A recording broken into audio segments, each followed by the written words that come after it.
The Voynich manuscript is often called the world's most mysterious manuscript, and for good reasons. Its strange, unreadable text has defied all attempts at decipherment, while its pages are filled with illustrations of nude women, celestial diagrams, and bizarre plants. But one plant in particular has sparked more debate than any other: the sunflower. You've probably heard the claim that the Voynich manuscript contains a depiction of this species, but in a book filled with bizarre botanical drawings, why does this one matter so much? Well, if true, it would change everything we think about the manuscript's origins. Helianthus annus, the common sunflower, is a New World species. Like all 70 members of its botanical family, it originates from the Americas. Europeans only became aware of it somewhere in the 16th century when Spanish explorers brought back sunflower seeds across the Atlantic. In fact, the earliest known European depiction of a sunflower wasn't published until 1568 by Flemish botanist Rembert Dodoens. And that's where the problem arises. The Voynich manuscript is written on vellum, a fine parchment typically made of calfskin. In 2009, scientists from the University of Arizona conducted radiocarbon dating on samples taken from various pages of the manuscript. The results were clear. The parchment dates to the early 15th century. So how can a plant that Europeans couldn't have known before the 1500s appear in a book made a century earlier? Voynich scholar René Sandbergen specializes in the manuscript's history. He explains that mainstream views on the book's age can be divided into 3 distinct stages, marked by 2 turning points. I have already mentioned the second turning point, the 2009 radiocarbon dating, which placed the manuscript firmly in the early 15th century. This ushered in the modern era of Voynich studies, one shaped by scientific analysis and growing academic interest. The first stage was shaped by Wilfrid Voynich himself, who firmly believed that the manuscript was the work of Roger Bacon, dating it to the 13th century. That's why it was originally known as the Roger Bacon cipher manuscript. But this theory didn't hold for long. In 1931, just 1 year after Wilfrid's death, renowned art historian Erwin Panofsky examined the manuscript. His conclusion? It was much younger than previously believed, most likely from around 1410 to 1430. Remarkably, nearly 80 years later, the radiocarbon dating confirmed Panofsky's estimate. I wish I could tell you that this was our first and only turning point. If you have a book full of images and the world's leading expert on those images provides you with a date range, the least you could do is pay attention. But that's not what happened. In 1944, renowned botanist Hugh O'Neill from the Catholic University of America identified one of the plants in the Voynich manuscript as a sunflower. This claim would shape Voynich studies for decades to come. It's clear that for whatever reason, O'Neill's ideas were taken seriously at the time. The same Panofsky, questioned again in 1954, now changed his dating of the manuscript to around the year 1500, citing the sunflower as a reason. In the same interview, he shares that, to the best of his knowledge, only the sunflower had been identified so far out of the manuscript's 350 plant drawings.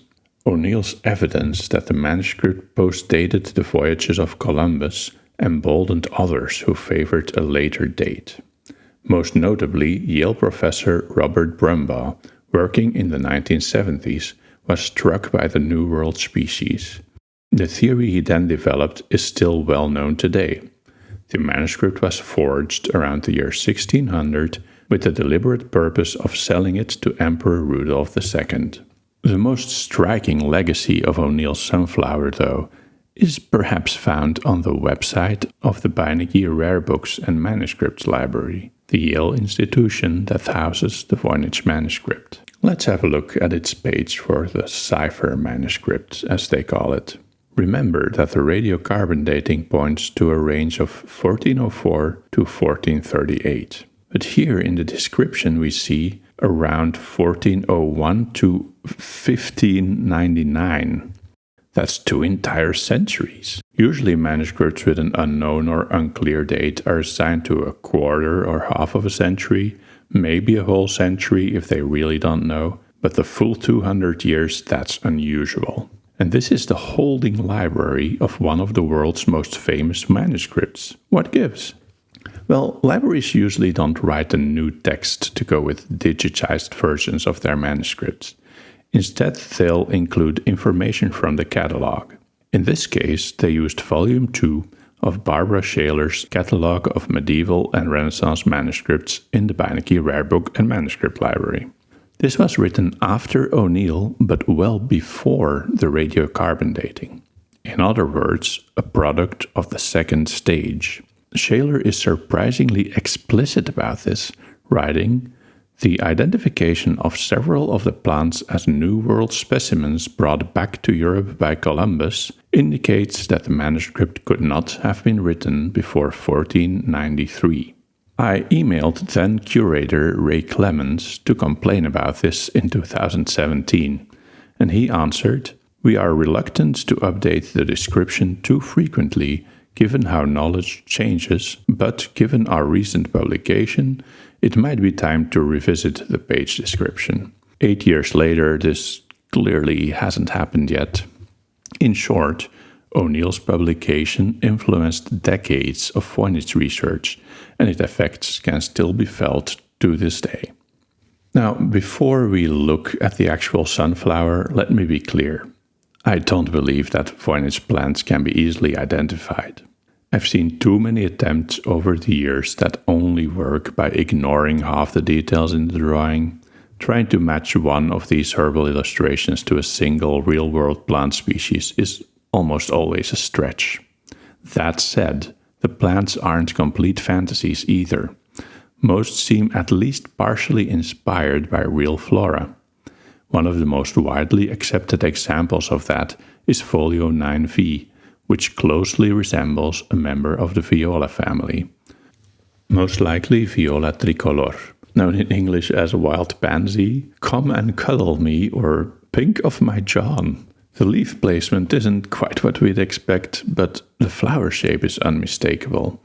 Of course, the manuscript never makes things easy. Even in this exceptionally recognizable case, the flowers are drawn upside down. In contrast, many of the plants have clearly unnatural aspects. This is especially clear in the roots, like these two mammals with conjoined heads and long intertwining genitals. When I realized just how influential O'Neill's research had been, I knew I had to take a closer look. After all, just because his conclusions seem incompatible with a vellum's age doesn't mean we should dismiss them outright. In theory, it is possible that someone found a stockpile of early 15th century parchment and decided to fill it with drawings of American plants. And since O'Neill was a respected botanist, we should expect a well-reasoned argument, one that considers the basics like leaf shape and arrangement to justify a Voynich plant as a sunflower. Wikipedia points to Folio 33R, but as far as I know, no one has ever seriously argued that this is a sunflower. I've seen this confusion before. People kinda know they're supposed to see a sunflower in one of the drawings, but they don't quite know which one. No, the page that launched Voynich research into 50 years of sunflower-fueled theories is this one, Folio 93R. We'll start at the bottom. The roots are unremarkable, generic root drawings that can be found in any herbal manuscript. If we really want to get all botanical about this, though, we'd have to object that sunflowers have a long taproot with lateral side roots. The Voynich knows that such root systems exist, as several examples can be found throughout the manuscript. However, since the roots of most plants aren't essential to identification, we can assume that they just slapped some generic roots on this plant, so that's fine. If we want to take color into account, the choice for a reddish-brown is questionable. The same is true for the stem, which should be green like the leaves instead of blank with red streaks. It is, however, tall and straight, with a single head of whatever this is. If you really want to identify a plant, though, you have to look at the leaves. And that's where we run into serious trouble. Sunflower leaves have serrated edges. These are straight. Sunflower leaves are triangular to heart-shaped. They're the widest at the base. These are long and slender and narrow at the base. Sunflower leaves are alternating, apart from a few at the base of the stem. These are opposite, as far as I can tell. Another huge difference is the way the leaves connect to the stem. Sunflower leaves sit on a clear stalk, which botanists call a petiole. The Voynich leaves, however, connect directly to the stem. The exact type of connection likely cannot be inferred from this 600-year-old drawing, but today we'd call this sessile, sheathing, or decurrent. And guess what? Many of the prominent species with such leaf attachments have elongated leaves with smooth edges. Think of cereal crops like wheat, oat, millet, and sorghum. In short, all four basic aspects of leaf identification fail the test. If you look at this drawing like a botanist, sunflowers should be ruled out right away. I will be brief about the flower head or whatever this is. The sunflower belongs to the huge family of composites. Its flower head isn't a single flower botanically, but a whole cluster of little flowers surrounded by larger petals. Technically, these aren't real petals, but it's convenient to call them that way. As with most composite flowers, these bright outer rays define the plant's appearance. In the Voynich drawing, though, we get kind of a triangular clump of circles surrounded by uncolored hairs. I don't know. Now, I've said before that trying to pinpoint exact plant species for the Voynich manuscript is a losing game. We don't even know if the illustrations were meant to be interpreted that way. But considering that the leaves led us towards cereal crops, we don't have to look far to find plausible inspirations for this plant image. If there's any group of plants that's known for having like a cluster of circles at the top, it's probably cereal crops. I'm just going to go off script here for a second because I realized I hadn't included any images from actual medieval manuscripts yet. Marco Ponzi very kindly sent me a bunch of examples of similar elements in medieval manuscript drawings. Remember, we are not trying to identify this Voynich plant at all. I'm not sure if that's possible. I'm not sure if it's intended to be identifiable. Just showing similar stuff and showing that you really don't need a sunflower. The first here is some kind of millet in the Manfredus herbal. You can see the leaves are somewhat similar. They attach directly to the stem. They're not opposite like these, they're alternating. As you can also see here, they have all these circles on top, which is logical because it's a cereal crop. And you see that even the same strategy has been used in the color. Here they have this beige wash, same what they did here. The main difference is that the Voynich plant, it's kind of pointing up. It's much flatter, triangular. It's something that we often see in Voynich plants, that they are drawn in a much more upright fashion than what we would expect. And we don't really know if that's intentional or not. This one is from a Dioscorides manuscript, one of my favorites. It's supposed to be some kind of wheat. Here you see it a bit better. Why I think the leaves really seem to reference some type of cereal crop. In this case, they did draw rather long hairs on the top of the plant. In the Voynich, they're much shorter. Strangely, what's going on in the plant right next to it might be the closest I've seen to whatever is going on top here. You have kind of the coney shape, some things poking out, dots inside, similar color. But the rest of the plant is completely different. The point I'm trying to make again, though, is that whatever is going on in the Voynich can be explained through elements already known to 15th century Europeans, and you really don't need to import sunflower seeds to explain any of this. And that's ignoring the fact that the sunflower is different from this one in almost all possible botanical categories. Some of my favorite images, though, are from the Taquinum Sanitatis. Here we see two men in orientalized garb inspecting a field of sugarcane. What I really like is the shape of the leaves here. See how they kind of cycle down. And again, a dotted mass on top, which is not the exact correct shape. The Voynich is much more flattened, but you see that there's a similar thought going on. Very similarly, there's this image from the same manuscript, which has two persons harvesting millet. It says here melita. Just look at these big green leaves. It's almost the exact same shape as these. And again, a mass of circles on top that's been washed in some brown beige color. The shape is different again, but you get the idea. I'm sure if you kept looking, you would find similar things that might be a bit more like this. But again, it's my opinion that whatever happened to make the Voynich plant look like this kind of divorced it from its source material. And we'll probably never be able to tell for sure what this is. But we can say what it isn't, so let's go back to the main video. And here's something else to consider. Europeans in the early 1500s weren't even thinking of the sunflower as a food crop yet. That only became a thing in the 18th century. So if we're supposed to believe that they depicted a sunflower head as a bizarre pyramid of circles, which then supposedly represent the seeds which they didn't really use yet, it only makes this theory even harder to swallow. In summary, nothing about this drawing is indicative of a sunflower. The roots are generic and not ideal. Everything about the leaves is wrong. The flower head is large, but quite different from the way anyone would ever draw a sunflower. But you know, I'm not a botanist. My interests are in things like language and iconography. Maybe O'Neill's original article provides us with all the arguments we need to understand why we should see this as a sunflower. Everything appears to go back to this article, published in Speculum, the oldest and most prestigious US journal dedicated to the Middle Ages.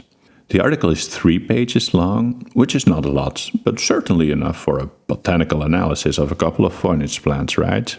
Upon closer inspection, though, 2 of these pages are just pictures from the manuscript. That leaves us with a couple of paragraphs to work with. Basically, O'Neill tells us about some of the plants he recognized in the manuscript.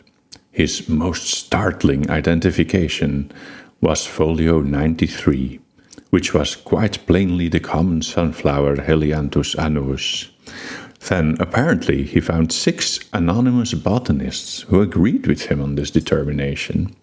He is then recalled of the date 1493, when the seeds of the plant were brought to Europe for the first time by Columbus. And that's it. That is the entirety of his argument. He doesn't offer any kind of botanical arguments whatsoever. He says, it's quite plainly a sunflower, just believe me. I found 6 colleagues who think so as well. So the manuscript must have been written after 1493. Voynich researcher Diane O'Donovan notes that Columbus never even set foot in North America, making it unlikely that he brought sunflower seeds to Europe. This claim in O'Neill's article today is still echoed in the Botanicae catalogue, and it's pure myth. She also likens O'Neill's approach to the manuscript to that of Wilfrid Voynich himself, in the sense that both asserted their ideas with unreasonable confidence, without providing any evidence or even argumentation. That is why almost nobody still considered a Roger Bacon authorship after Wilfrid's death, and why the sunflower soon wilted in the face of actual data provided by the University of Arizona's analysis of the vellum. Admittedly, it would be misleading to characterize Voynich studies in the second half of the 20th century as completely dominated by New World theories. Mary D'Imperio appears skeptical of the idea in her 1972 An Elegant Enigma, writing that many scholars seem to question O'Neill's dramatic identification of the sunflower. That said, though, the idea of American plant species was always there, something to agree or disagree with. What went wrong here? Why did this single line of, trust me, it's a sunflower, influence a generation of Voynich researchers? The most important reason has to do with authority. O'Neill was a respected botanist, and apparently that was enough as an argument for some of his contemporaries. That may be why Panofsky so readily changed his opinion, or why Barbara Shaler decades later based part of her catalogue entry on O'Neill's article. Formal training and professional experience are incredibly valuable, especially in specialized fields like the study of medieval manuscripts. When Lisa Fagan Davis argues that the Voynich manuscript was written by several scribes, I'm inclined to believe her because she is a professional paleographer with years of experience and I'm not. Hugh O'Neill was a specialist. He managed the university's collection of plant specimens and served as a botanist on various expeditions. He studied the eradication of the Mediterranean fruit fly. His obituary describes him as an authority on sedges, Antarctic vegetation, and the interpretation of vegetation from aerial photographs. That's an impressive resume, and it would take me many years to become an authority on sedges. But nothing of that has anything to do with the medieval depiction of plants. The Voynich images are, in the first place, 600-year-old drawings made by people with a different frame of reference than ours. It was this dissonance between O'Neill's status as a botanist and his lack of experience with medieval manuscripts that led to all of this. That's it for today's video. I guess the takeaway is that you should always check your sources, and that no, there is no sunflower in the Voynich manuscript. If you want to learn how we know that the manuscript is in fact a genuine medieval document from the early 15th century, check out this video, and I'll see you next time.